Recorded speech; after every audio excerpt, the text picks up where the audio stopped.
Good afternoon, evening, morning, wherever you're joining us from. I'd like to welcome you to a fantastic webinar. My name is Ferry van Echtelt, and I'm associate of the Tesseract Academy.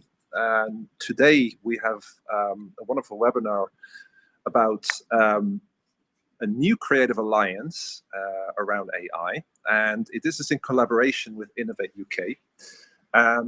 And we have the wonderful Nadim Sadek as our guest speaker today. And I won't steal Nadim's thunder, but I can say he's been on quite an interesting journey, and you will want to pay close attention to how AI and creativity can grow together. And I'm particularly interested to learn how we can maintain our human creativity whilst benefiting from the wonderful new possibilities that AI offers. I would like to give you the floor, and after the presentation, I'm sure there is many questions.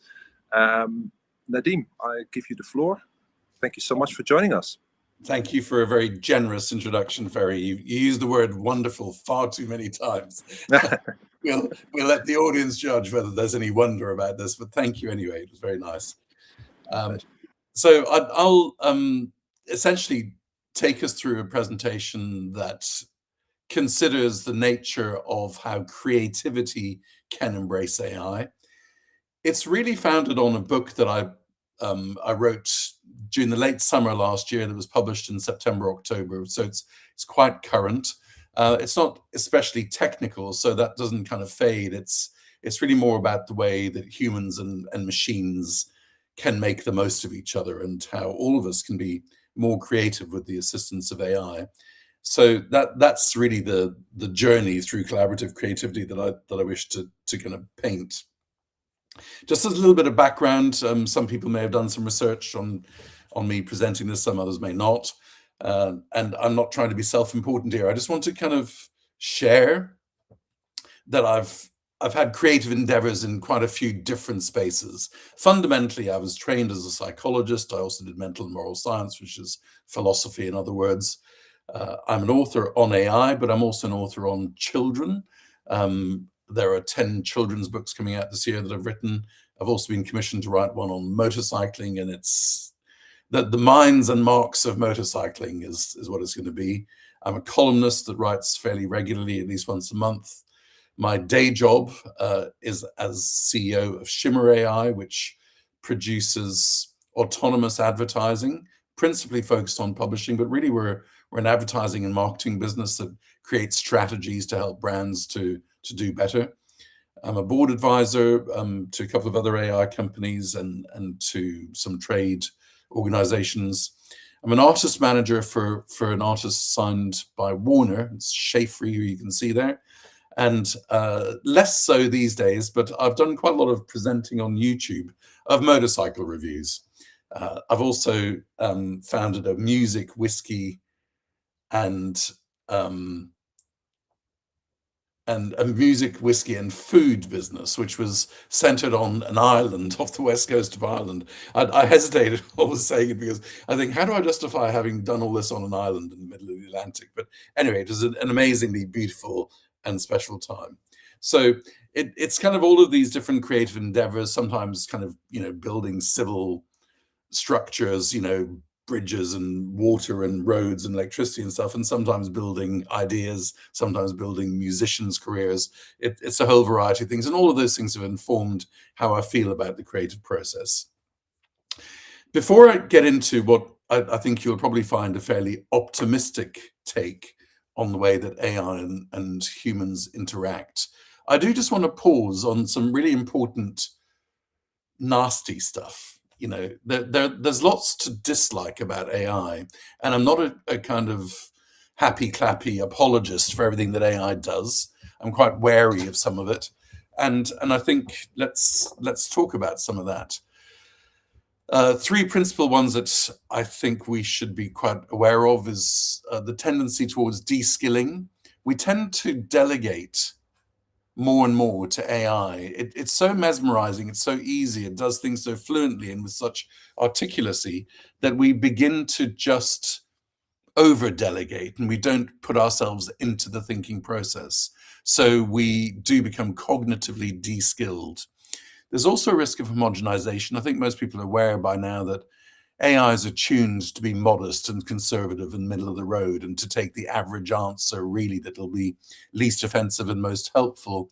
What that tends to do is to produce more and more bland things. And that's why some people talk about AI assisted work or AI written work being quite banal and mundane and soulless and without character. It's kind of designed that way. So if we don't continue to contribute to our culture, we will have a monoculture where the center of the river and the main body, the main volume of our culture will be produced by AI, and it'll be bland and banal. So that's a real risk. And then I hate the phrase AI slop, but I put it in here because it's one that's in common parlance now. But the soulless generic content that we are going to be inundated with, for a couple of reasons. One is that there'll be quite a lot of it generated by AI, some of it autonomously by AI, some of it by agents talking to other agents and then posting it and having a whole agentic life and culture. But also some of it because AI is going to enable many more of us to produce things, and not all of us are going to produce very interesting stuff. So there's a whole tsunami of things coming. And if I can continue just on this kind of dark spiral for a moment, I think there are 5 other things which, if you're talking about AI and you're giving an optimistic perspective as I am, one should nevertheless recognize these things. I'm a pacifist. I hate violence. I don't like a lot of the stuff that's going on in the world right now. And I particularly hate AI-controlled weapons which act autonomously, kill autonomously, make end-of-life decisions, you know, through circuit boards. It's weird that we should think this is okay, but it's spreading and it's more and more prolific. Separately, massive energy consumption. So we've got data centers, you know, consuming vast amounts of power. There is some debate about whether it's as bad as people have decried, but it is a real issue. And you see Google building, I think in the States alone, 7 mini nuclear powered stations to just drive their data centers.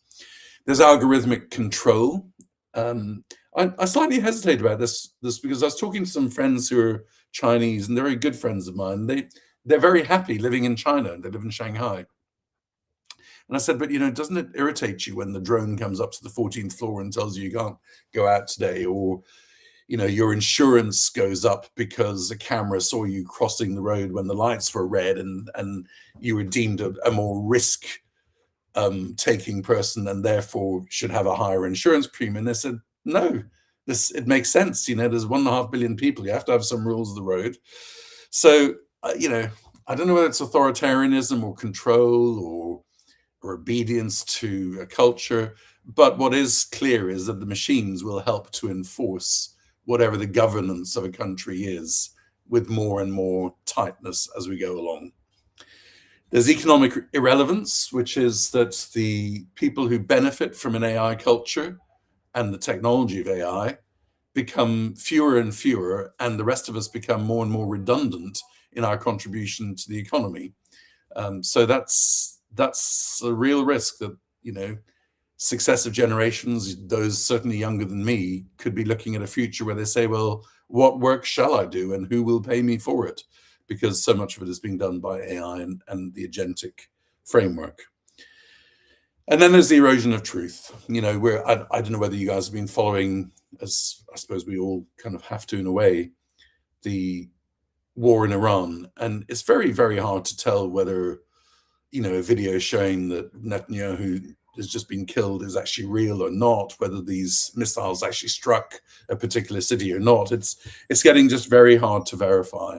So we're going to have to find new means of knowing what the truth is in our lives. This is all pretty serious stuff, and I think it's important to recognize that it's part of the AI world that we're living in.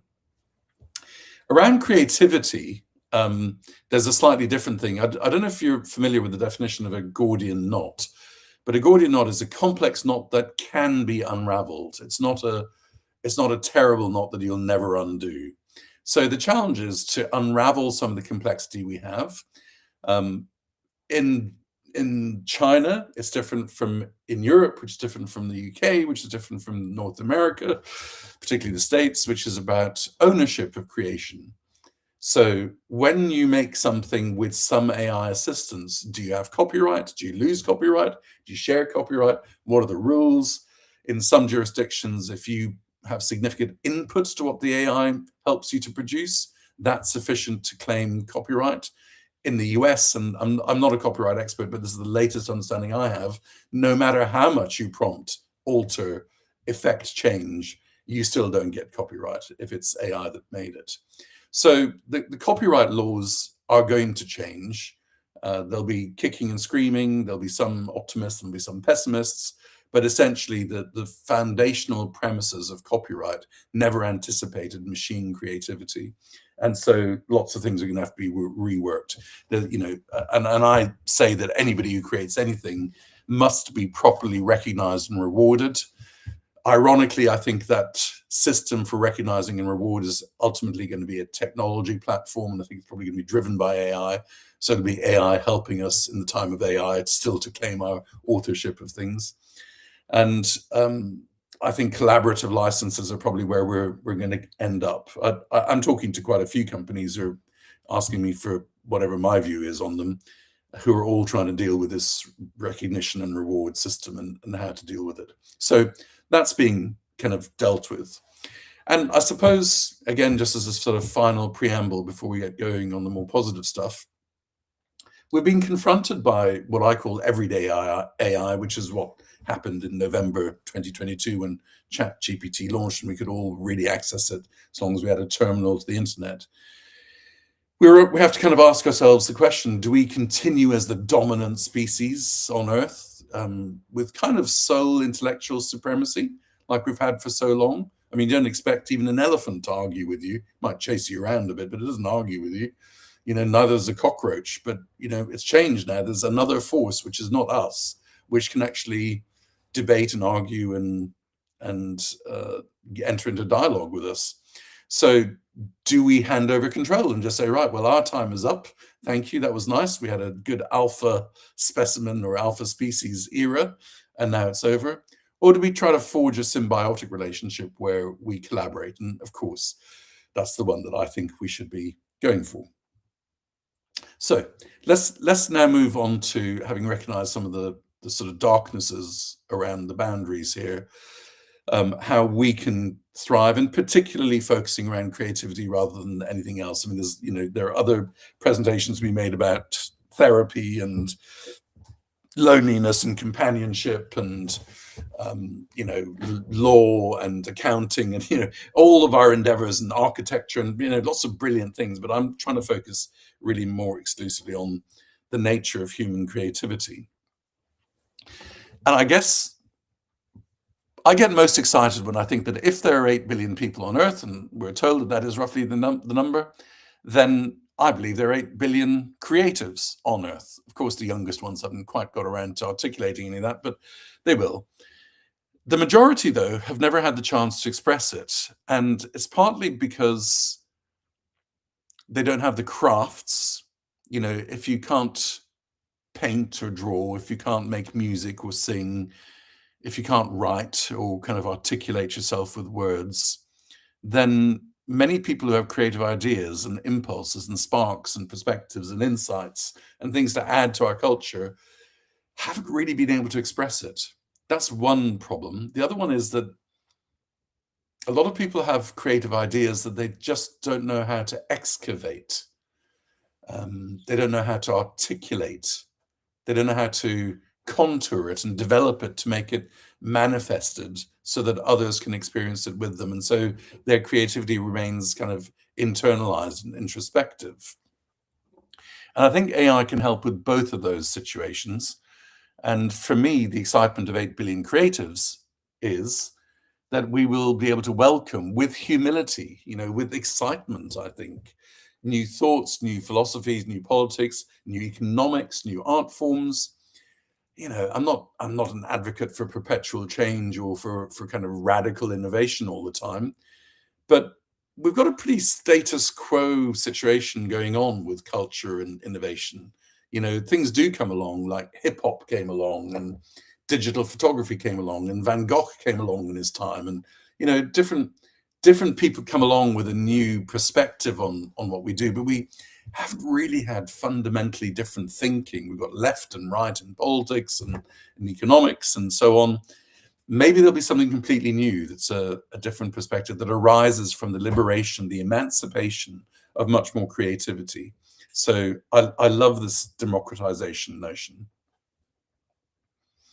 I want to, I mentioned that I was a psychologist, and you probably are, many of you, aware of a guy called Daniel Kahneman, who won a Nobel Prize for his neuroscientific thinking. And to put it really crudely, he talked about slow and fast thinking. I've slightly evolved that into fast feeling and slow thinking. And when we as human beings operate, we have two operating systems in truth. You know, one you've already used in this webinar, which is you've kind of let yourself feel whether you trust me to narrate this, whether you like what I'm saying, whether you have any kind of feelings of warmth towards what I'm sharing with you, or whether you don't really and you wish you hadn't come along and it's like, oh, here's an hour, will anybody notice if I drop off this webinar? We can't help feeling fast, and it's intuitive. We just do it. I have a friend, a Catalan chap who ran Diageo, and you know, he had some pretty big jobs globally, and he also ran a huge investment company. And I said to him, Javier, how do you make decisions about investments? And he said, honestly, I just sit there and I see whether I feel whether I like this business or not. And if I like it, if I feel it's good, I'll invest in it. He said, and then I have to go back to my desk and write these long memos explaining to everybody my thought processes in deciding yes or no for this investment. That's his system too. The thing that Javier had, which I really always admired, was the strength to admit that he navigated the world largely on the basis of his feelings. But he knew that he was dancing between intuition and analysis, and we all do it. We breathe without thinking. We walk down a road and we don't bump into people generally without thinking. It's because we're feeling our way through life. It's actually the majority that we conduct the majority of our interactions daily with our system one, and then we occasionally turn on this very focused thing, which is the analysis, the how, the slow, the deliberate stuff, which is thinking. And the reason that I linger on this and explain it in such detail is that AI is essentially a dynamic but inorganic intelligence. It's able to think with you. It's able to go backwards and forwards with you. As some people like to say, it's Socratic, it's dialogical, it's interactive. And so it can work alongside you as a partner, doesn't need to replace you. It can identify, or you can tell it what your strengths and your weaknesses are, and it can balance those things and help you. It's got different capabilities. It's a much faster researcher. It's a much deeper researcher. It's normally pretty good at articulating things in ways which are coherent. It's good at finding logical flaws. The book that you saw at the start called Quiver Don't Quake has really done very well. It's been a bestseller. I'm really pleased with the way that people have engaged with it. But when I finished writing it, I said to one of the AIs that I'd been using as research, I said, you know, I'm pretty happy with this manuscript, but how could it be improved? And it said, well, you've touched on, you know, like the AI war machines and stuff, but you haven't really dealt with the critics of AI. And I said, oh, that's interesting. I said, well, I know who they are, like Emily Bender and, you know, some others who talk about data colonialism and this, that, and the other. And it said, well, we should produce a chapter. I can do some of the research on all of the skeptics and the cynics about AI. And so the chapter, I think it's chapter 9 in the book, was called Constructive Critics. And it puts together the whole variety, the whole spectrum of antithesis, you know, and criticism of the sort of things that I say in a really coherent way. And funnily enough, most people say to me, I really liked your book because you gave time to the critics, because you took them seriously. And the truth is that, yes, I did. And I wrote those words in that chapter, but it was the AI that told me to criticize AI to make my book all the more persuasive and comprehensive and circumspect. So AI can really work with you as an allied intelligence rather than just a lazy thing that you delegate. And that is the basis for me for collaborative creativity. You know, we understand our own vision, but we don't always succeed in articulating it. But through dialogue with AI, and I'll give you an example of this in a second, you can develop the vision. I think we too often think about AI producing the artifact, like, could you make me a picture of a girl kissing a boy under a tree in spring, you know, or, you know, what if a bridge was made out of souffle, you know, what would it be? You know, we do these stupid things, and it's quite good fun. AI helps you to articulate what you couldn't quite excavate. So here's an example. I'm writing a book at the moment. It's mostly in my head rather than on paper yet, which is about clouds. I said to you, as you might be able to see, you know, at a desk with windows. And every day I look at the sky, and the sky is different every day. Sometimes, very often, it's grey. Sometimes it's blue. Sometimes it's got little clouds. Sometimes big clouds. Sometimes it's raining. Sometimes there's fog. I mean, it changes. It's fascinating. So I started wondering if clouds, let me call it Cloudland, if Cloudland had sentience, if it had consciousness, who would the characters be? Like, are those big dark clouds like bullies and a bit mean? Are they the ones that throw hail at us, that occasionally shout out with thunder and throw lightning down and break things? You know, are the tornadoes clouds? Are they like kind of criminals that just kind of set off and break things up and steal things and whirl them up in the air and run away with them? I mean, so I kind of got going, and I said to the AI, I'm thinking about writing this book about, you know, a parallel universe where Cloudland looks down on human land. And then I said, so I can't remember enough about clouds. You know, what's the cast of characters? And it said, well, you may not remember, but there are 3 layers of the stratosphere or whatever it is. And they're the top ones and the middle ones and the bottom ones. And it gave me about 30 different types of clouds, which I kind of remembered from geography class. And I could have gone and researched, but it was there. It didn't impede me from articulating the story. And then I said, I have this notion that we evaporate, you know, we sweat and we breathe out, and stuff goes from human land by evaporation, and then Cloudland talks back to us through condensation, whether it's rain or mist or wind or something else. It sends messages back, and we might even be swapping DNA the whole time and sending chromosomic messages. I mean, you can see I was getting, you know, and I still am getting quite excited, and it may be a really stupid idea. You're probably all thinking, what a crazy story this sounds like, but there's something in it. And at some stage, the AI said to me, do you know, the way you just articulated that is actually quantum physics? And I thought, quantum physics? I know nothing about quantum physics. Off I went and read about quantum physics, and now I'm working that into the story. So as a creative, and my means of creation is writing, sometimes talking, I am hugely assisted by AI, which doesn't really do any of my original thinking, but it helps me to articulate, excavate, contour, develop, manifest somehow. And eventually I'll write the book, you know, and then I'll give it to an AI and say, what do you think of this book? And it'll say, oh, you forgot about the rain or something like that. Excuse me a sec. I have no idea whether there's loads of comments in the chat. Do feel free to pipe up and tell me whether I should pause if there's questions that people want to ask, but I'll keep going otherwise, because I can only see my own screen at the moment. Perhaps the biggest reframing of AI that I wish to put forward, and it's a neologism, that, you know, it's just a phrase that means a new concept, a new word in the language, is the panthropic. So I hear quite a lot of people saying, oh, AI is just like a kind of clever intern, or, you know, treat it as a gifted assistant that's a bit stupid, or, you know, and it's all anthropomorphic. It's where we try to assign a personality to the AI. And, you know, Anthropic has done it by calling it Claude and so on. It's not really the way I think about AI. I think of it much more ambitiously. I hope, again, with due recognition and remuneration, that everything that we've ever thought about, everything that we've ever accomplished, everything that we've ever made ends up in AI. So all the poetry, all the music, all the paintings, all the bridges, all the medicine, all the mathematics, everything. It all goes in, duly recognized and rewarded where that's appropriate, because some things are just too ancient now to find who created them and reward them, but they can still be cited.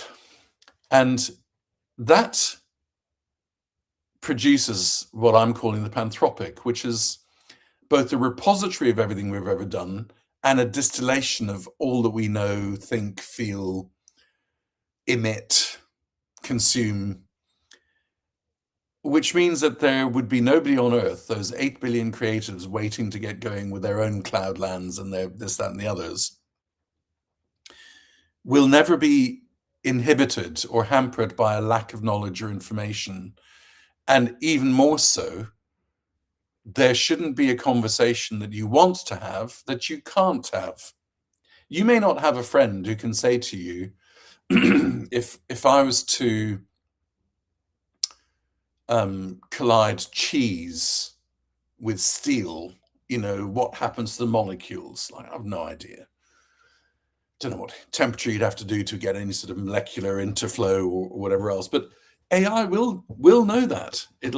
Because it is assumed and condensed and gathered everything, the most bizarre, the most eccentric, the most idiosyncratic conversations can be had.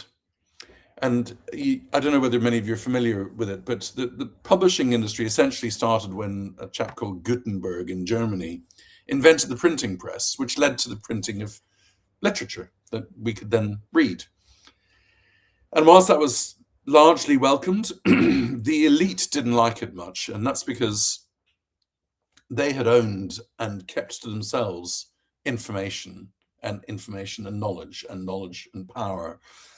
And when they saw the mass getting this information and being empowered to understand things more, they felt a loss of power. So for me, the panthropic is not only this absolutely beguiling, dazzling, accessible fountain of all things that we want to interact with and learn from and know, it's also the democratization of power. And I don't mean to be too political about this, but I do think it's exciting that so long as you have a terminal, and that isn't everybody in the world yet, it isn't the 8 billion, but hopefully we'll get there before too long. It's something like 5.5 or 6 billion at the moment. Everybody will be able to be empowered through knowledge. And for me, that's just the most amazing thing. And actually, if you conceive of AI as the panthropic as I do, it's pretty hard to argue that the panthropic in self, AI, is not the most creative thing humans have ever done. I mean, what a bizarre thing that we can replicate ourselves. We can consolidate all that we've ever done. We can make it available universally, in a coherent, very simple to access fashion. It's amazing. And so I love the cultural inheritance, the universal access, the creative achievement of AI that the panthropic represents. So I guess, just to summarize at this point, I'm excited by 8 billion creatives. I think we need to understand our system 1 and system 2. We have both, but AI brings system 2 much more strongly. Allied intelligence is something that augments us and helps us. Collaborative creativity is about dialogue and interaction. It's about sharing your thoughts. It's not about just asking a question and hoping for a simple answer. That doesn't get you very far with AI, it just gets you that bland, mundane middle ground. Go at it with all of you and it'll give you so much more color and diversity back. And ultimately, the panthropic is this fantastic collective inheritance. In terms of working with it, there's a couple of things that I find are helpful for people.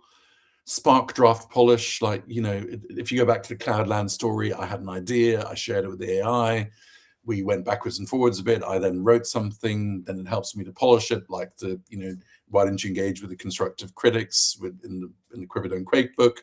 You go round and round and round the spark, draft, polish circuit, but it's really always about conversation, iteration, dialogical relationships.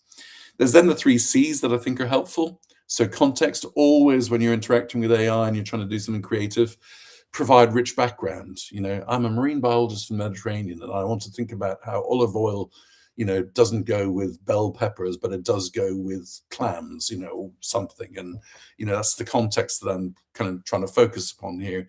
The constraint then should be, you know, don't just go banging on and on and on. I want 100 words, quite bright, in 4 paragraphs. Be specific about the form that you're looking for, that you're trying to work with.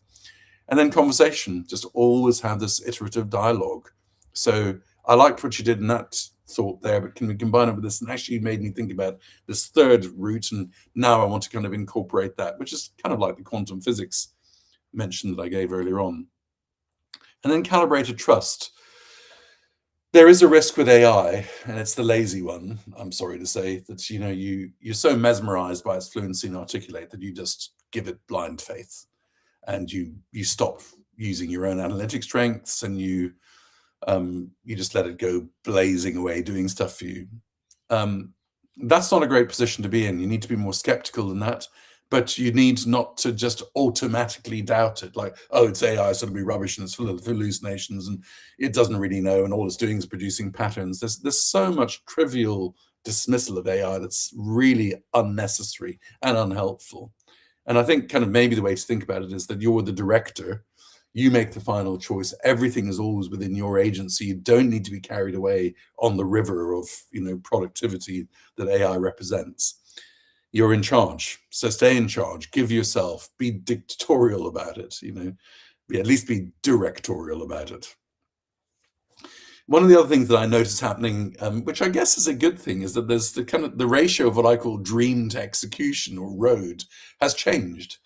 If I had an idea about Cloudland 5 years ago, I would have to spend so much time in the library or on Google or chasing down different rabbit holes or speaking to people and then finding a quantum physicist to try and tie into the whole thing. AI accelerates that whole process into an hour, into a day, into a minute, whatever it is that you're doing. And so we can execute much faster. That's great. You know, it means that people don't get frustrated, they don't get exasperated. The enemy of creativity is often our system too, which says, yeah, it's an okay idea, but yeah, I can't see that going anywhere, and you haven't perfected it, and anyway, there's a flaw here, and it kind of just shouts at you being a critic all the time. And what this kind of shorter road, the smaller road, allows us to do is to actually begin to articulate something that approximates a finished idea quite quickly, so you can think about that. It helps us to manifest our ideas with greater clarity in a much easier way. The common pitfalls are the over-reliance that I've mentioned a couple of times, is, you know, don't delegate, enter into dialogue. It's the gravitational pull of the generic. You know, don't stop being yourself. Don't think, oh, it must know better. Don't be intimidated by the panthropic. You know, just because loads of other people have said lots of things doesn't mean that your original voice doesn't still matter and should go into the panthropic. And you know, don't lose the why. What is it that you're doing emotionally here? How are you going to resonate with others, you know, or just with yourself? You know, where's your fulfillment going to come from? I think something else that's happening is that in a time of superabundance comes the need for super discoverability. I think it's not going to be hard for all of us to express ourselves. It's going to be hard for what we express to be found meaningful by others. And particularly in the publishing area, which is where I often work, empathy becomes really important. You know, can I feel something going on here? I think the most important thing actually is what I call multimodal interactivity. So if you write a book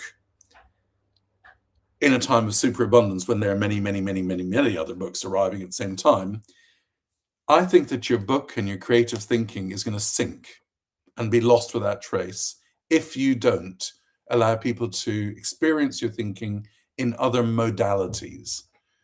And that would be, for example, in a podcast, in a YouTube short, in a live event, maybe in a film, perhaps in a game, you know, sometimes as an app.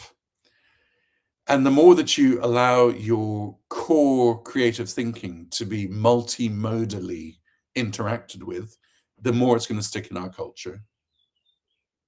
I think the other thing that's going to happen is retail disintermediation. It's already happening that, for example, on ChatGPT, you can say that you want to discover something, like I want to buy a vacuum cleaner, but I wanted to be one of those bagless ones, and I wanted to do X, Y, Z, and this sort of power rating and blah blah blah, and so many decibels. And it'll come up with 3 or 4 of those, and then you click on one, you choose it, and you say, I'd like to buy it. And there will be an e-commerce solution within that ChatGPT conversation. So we don't go out, we don't go to the manufacturer's website, we don't go to the retail store, we don't do anything. It's all mediated by an AI. Excuse me.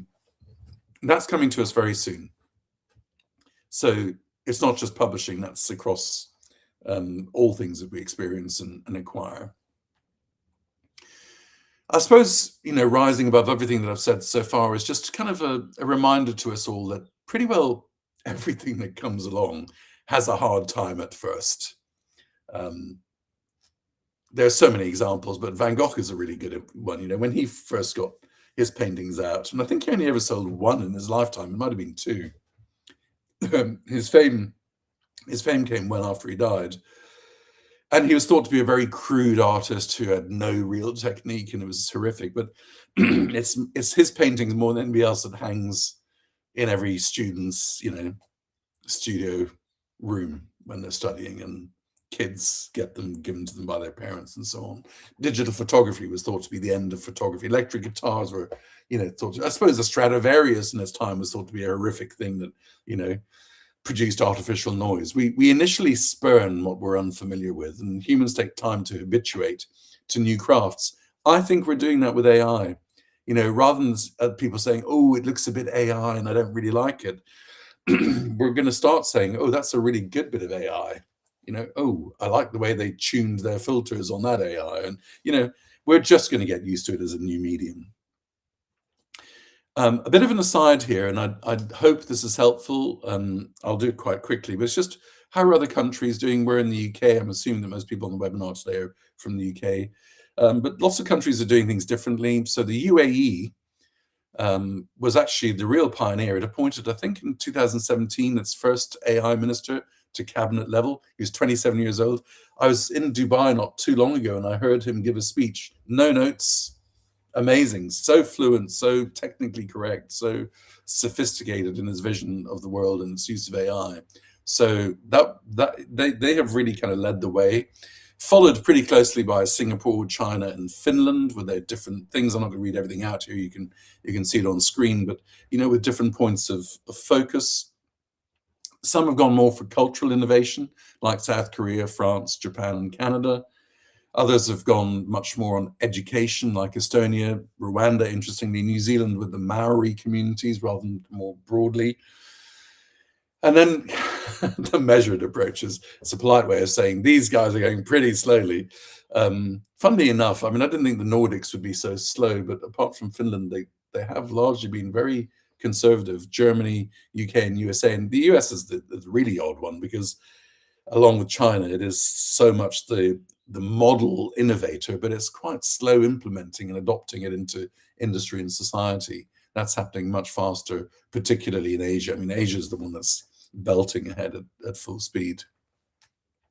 My own company, in case anybody is interested, is essentially a 3-part business. It's all AI, it's all agentic. We have, last count it was over 50, maybe approaching 100 different agents that do different things, essentially marketing.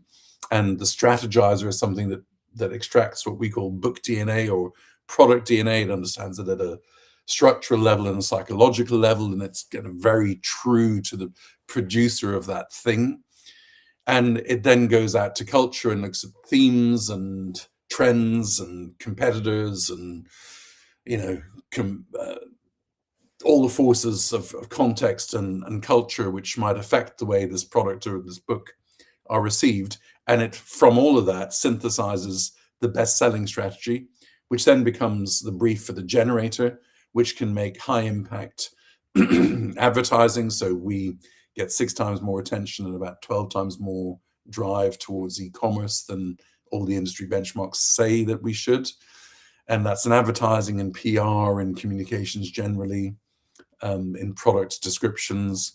And then the deployer, which is where it puts it autonomously onto different platforms. We know people who are going to be into this product are found on Reddit, or they're found on Instagram, or they're on, Pinterest, and it monitors that and does the whole circle all the time, going back to the strategizer. So the deployer speaks to the strategizer and says, that was a good strategy, that one worked, but the generator, the ads you produced weren't quite right for the strategy, so it makes some more, and it keeps going round and round in an optimal cycle. I don't want to talk about it too much. It's just that as the CEO of an AI company, I thought I should say something about the way we use AI creatively as well. So I will stop talking now. My view is that we should be quivering with excitement rather than quaking with fear at what's going on in the world of AI.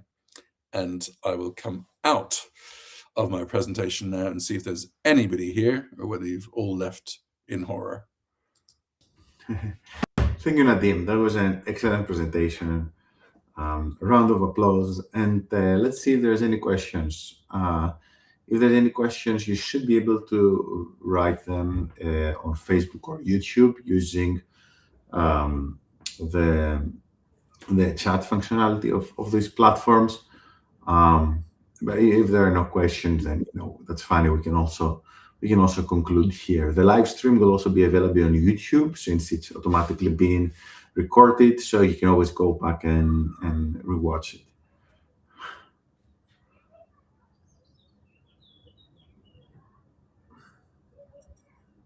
Perfect. So I think there's no questions. Well, thank you very much, Nadim. Excellent presentation. Ferry, any remarks? Yes, please. I have various questions, but I'll select just one.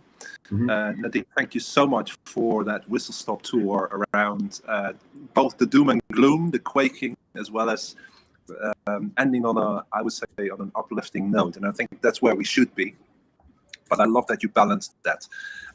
My question is really around, I believe, by the way, that AI will allow us to augment us as human being and tap into our creative sense that we all possess.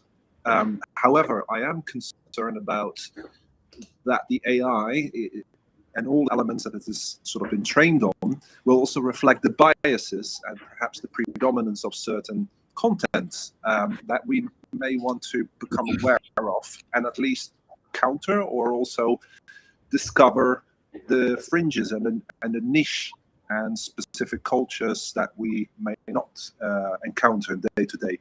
What kind of approaches would you recommend for those who want to can rebalance that creative process? I think it's a really, really fair concern. And one of the critics talks about data colonialism, that essentially the culture of middle-class, middle-aged white men is what's predominantly expressed by AI. And it's true, the original training sets for AI, they are being broadened and widened, were from middle America, from middle-aged men who weren't doing much else and were filling out training protocols for AI.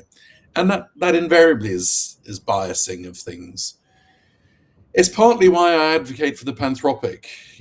I was talking to the Association of African Publishers, and I said, guys, the stories that you tell in Swahili, in Yoruba, in Hausa, in Arabic, in all the other kind of cultures are important not only for the models learning your language, and not only for the different narratives that your stories tell, but for the values that are embedded within those cultures and those narratives. And I think it's just incredibly important that we get all cultures represented within the training sets of the models so that it can access them. So that's structurally the way it needs to happen at a sort of a band-aid, a plaster level in advance of that really happening. You can instruct your AI. It doesn't always work, but it's not a bad thing to do, to say, I have a suspicion that when you answer this question, you're going to be too influenced by blah, blah, blah, blah. And I want you to think more liberally, more circumspectly, more inclusively, especially recognizing this community, and you can name a community and what their preoccupations may be when you answer or interact with me in this dialogue, in this conversation. That works. It's amazing that it works, but you can deliberately calibrate and warn the AI about your fears and caution it to have an antidote to those. A more effective thing is for the training data to have all the right data, but this isn't a bad way to deal with it in the meantime. Thank you so much, Nadim. That's very helpful. Perfect. Anything else? Well, if there's nothing else, then thank you, Nadim. For those of you who are watching this, there will most likely also be another webinar by Simmer and potentially Nadim in the coming months. So stay tuned. We'll be announcing this in our newsletter. So thanks everyone for being here with us today. And we hope you're going to join us. You're going to join our next event. Thank you. Thank you so much for having me.